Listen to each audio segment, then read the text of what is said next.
Assalamualaikum warahmatullahi wabarakatuh. Salam sejahtera bagi kita semua. Kami dari kelompok 3 dengan saya sendiri, Safira Indriani sebagai moderator dan dengan teman-teman saya sebagai pemateri. Yang pertama, Afridasa, 2 Ananda, 3 Faladida, 4 Fazal Laila, 5 Indi Jasmin, dan 6 Vinida Febri. Di sini kami akan mempresentasikan hasil tugas kami yang berjudul Analisis Pola Konsumsi terhadap Perubahan Pendapatan Pedagang Cilok di Desa dengan Pedagang Cilok di Kota sebelum dan setelah pandemi. Selanjutnya, pemaparan materi akan dipaparkan oleh teman saya. Pengertian konsumsi. Konsumsi adalah suatu kegiatan yang bertujuan untuk menghabiskan daya guna suatu benda, baik yang berupa barang maupun jasa, untuk memenuhi kebutuhan dan kepuasan secara langsung, menurut Salvatore 2003. Dalam ilmu ekonomi, konsumsi diartikan sebagai penggunaan barang dan jasa untuk memuaskan kebutuhan manusiawi, atau bisa disebut dengan the use of goods and service in the satisfaction of human wants. Teori-teori konsumsi yang pertama adalah teori Keynes atau Keynesian Consumption Model. Yang pertama, hubungan pendapatan, disposable, dan konsumsi. Keynes menjelaskan bahwa konsumsi saat ini sangat dipengaruhi oleh pendapatan disposable saat ini. Rumusnya, C sama dengan A plus BY. Yang kedua, kecenderungan mengonsumsi marginal atau marginal propensity of consume adalah konsep yang memberikan gambaran tentang berapa konsumsi akan bertambah bila pendapatan disposable bertambah 1 unit. Rumusnya, NPC sama dengan delta C per delta Y. Yaitu kecenderungan mengkonsumsi rata-rata. Kecenderungan mengkonsumsi rata-rata, average propensity to consume atau disingkat APC, adalah rasio antara konsumsi total dengan pendapatan disposable total. Jadi, kecenderungan mengkonsumsi rata-rata dinyatakan dengan APC dapat didefinisikan sebagai perbandingan di antara tingkat pengeluaran konsumsi atau C dengan tingkat pendapatan disposable pada ketika konsumen tersebut dilakukan atau Y. Nilai APC dapat dihitung dengan menggunakan formula APC sama dengan C per Y. Selanjutnya yaitu hubungan konsumsi dan tabungan. Pendapatan disposable yang diterima rumah tangga sebagian besar digunakan untuk konsumsi, sedangkan sisanya untuk ditabung. Kita juga dapat mengatakan setiap tambahan penghasilan disposable akan dialokasikan untuk menambah konsumsi dan tabungan. Besarnya tambahan pendapatan disposable yang menjadi tambahan tabungan disebut kecenderungan menabung marginal atau marginal propensity to save. Sedangkan rasio antara tingkat tabungan dengan pendapatan disposable disebut kecenderungan menabung rata-rata atau average propensity to save. Y sama dengan C plus S, yang dimana S yaitu tabungan atau saving. Next slide yaitu model konsumsi siklus hidup atau life cycle hypothesis of consumption. Jadi model konsumsi siklus hidup dikembangkan oleh Franco Modigliani, Albert Ando, dan Richard Bromberg. Jadi model ini berpendapat bahwa kegiatan konsumsi adalah kegiatan seumur hidup. Model ini mengakui bahwa faktor yang dominan mempengaruhi terhadapnya tingkat konsumsi adalah pendapatan disposable. Hanya saja model siklus hidup ini mencoba menggali lebih dalam untuk mengetahui faktor-faktor apa saja yang mempengaruhi besarnya pendapatan disposable. Ternyata tingkat pendapatan disposable berkaitan erat dengan usia seseorang selama siklus hidupnya. Model siklus hidup ini membagi perjalanan hidup manusia menjadi 3 periode. Selanjutnya yaitu teori konsumsi dengan hipotesis pendapatan permanen atau permanent income hypothesis. Jadi menurut Friedman menjelaskan tentang perilaku konsumsi dengan menggunakan hipotesis pendapatan permanen. Dalam hipotesisnya, pendapatan masyarakat dapat dibedakan menjadi 2, yaitu pendapatan permanen dan pendapatan sementara.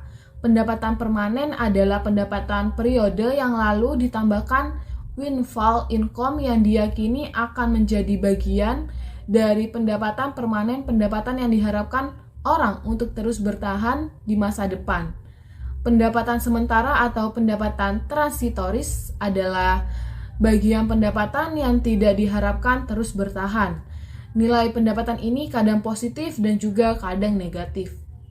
Yang selanjutnya yaitu teori konsumsi dengan hipotesis pendapatan relatif atau relative income hypothesis.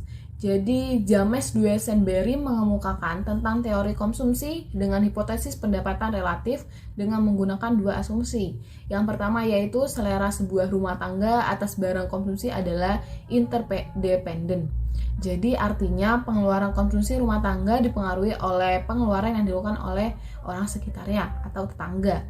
Yang selanjutnya, yang kedua yaitu pengeluaran konsumsi adalah irreversible. Jadi artinya pola pengeluaran seseorang pada saat penghasilan naik berbeda dengan pola pengeluaran pada saat penghasilan mengalami penurunan.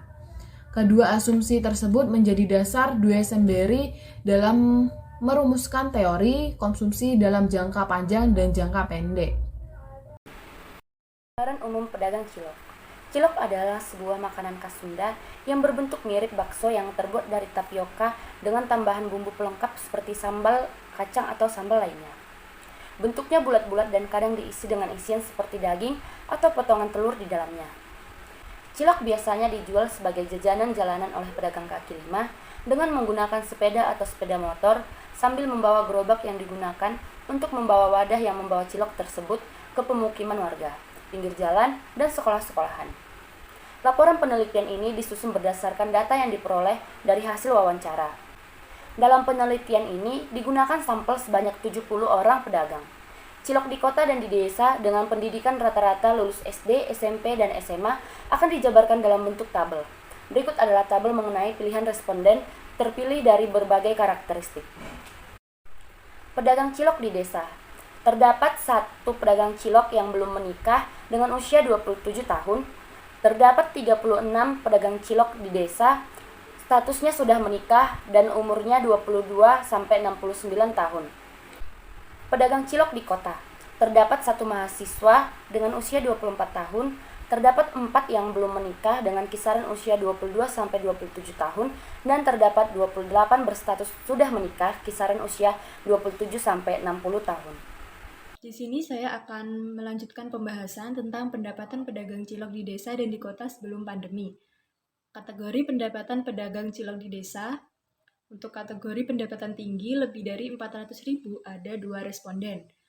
Kategori pendapatan sedang lebih dari 150.000 sampai 400.000 ada 26 responden. Sedangkan yang terakhir untuk kategori pendapatan rendah kurang dari 150.000 ada 7 responden.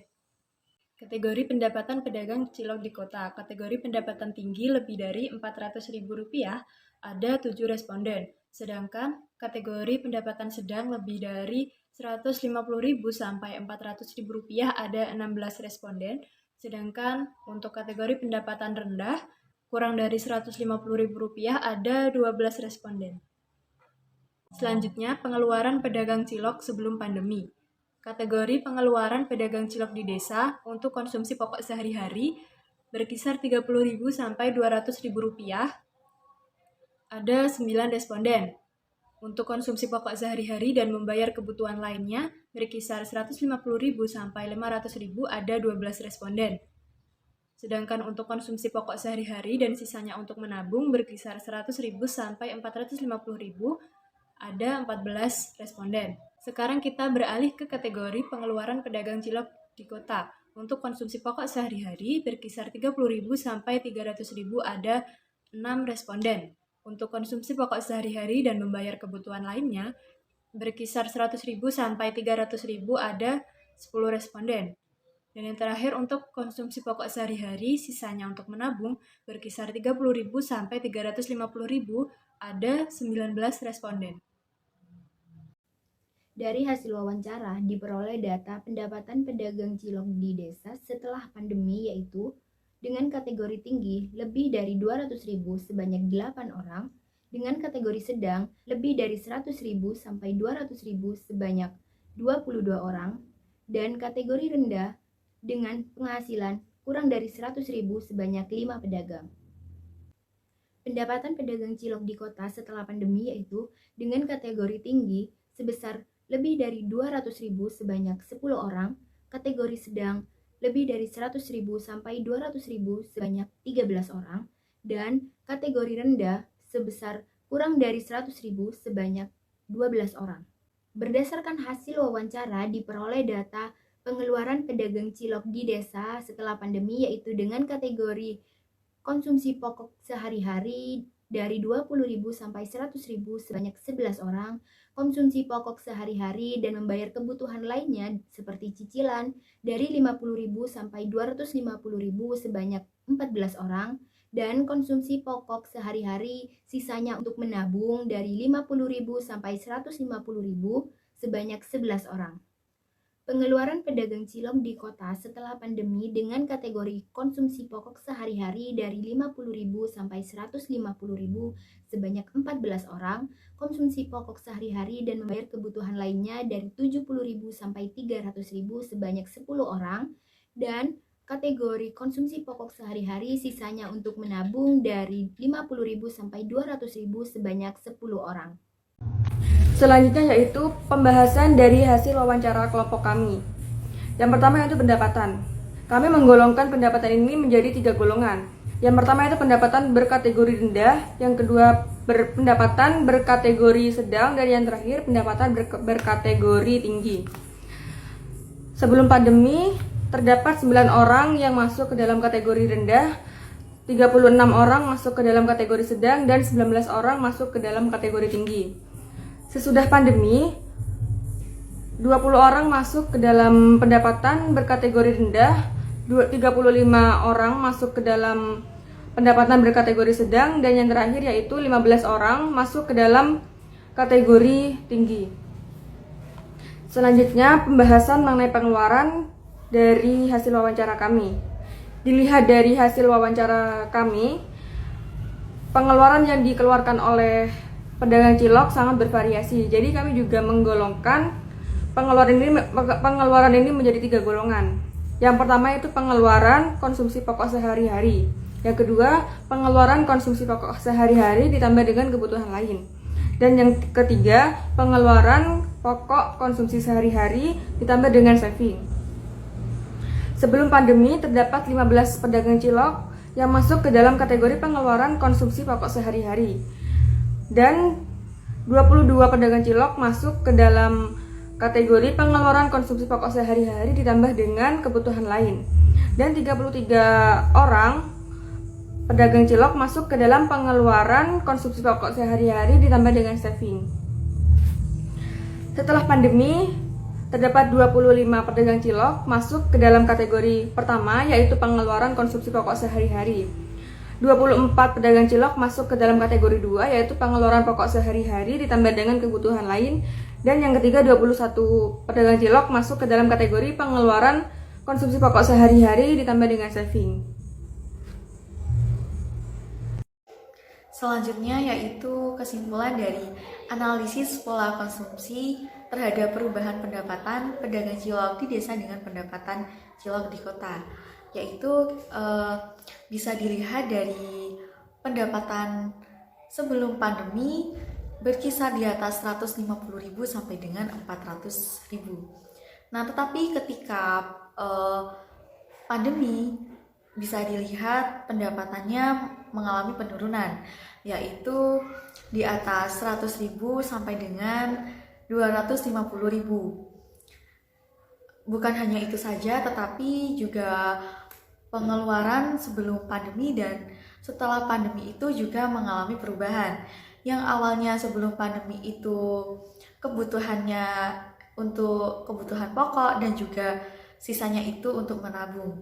Tetapi ketika pandemi itu hanya cukup untuk memenuhi kebutuhan pokok dari masing-masing narasumber tersebut. Kesimpulan selanjutnya yang dapat kita kaitkan dari kedua topik, pedagang cilok di desa dengan pedagang cilok di kota, dengan teori ekonomi Keynes, bahwa Keynes sendiri itu menjelaskan bahwa konsumsi pada saat ini sangat dipengaruhi dengan pendapatan disposable income saat ini. Maka dari itu dapat dilihat bahwa ketika pendapatan berubah, maka konsumsinya akan berubah. Dari tabel di atas juga dapat dilihat bahwa rata-rata sisa pendapatannya itu ditabung. Nah, artinya jika disposable income sama dengan 0 dan pengeluaran konsumsinya positif atau melebihi 0, maka akan terjadi saving atau tabungan negatif. Karena untuk membiayai pengeluaran konsumsinya yang melebihi disposable income, dari hasil penelitian kami yang sudah dibentuk dalam tabel untuk mengetahui rata-rata pendapatan pedagang cilok di desa dan pendapatan cilok di kota, menunjukkan bahwa kedua topik di atas itu masih dapat menabung dari sisa-sisa pendapatan yang telah digunakan untuk konsumsi. Sekian presentasi dari kelompok kami. Kurang lebihnya kami mohon maaf. Wassalamualaikum warahmatullahi wabarakatuh.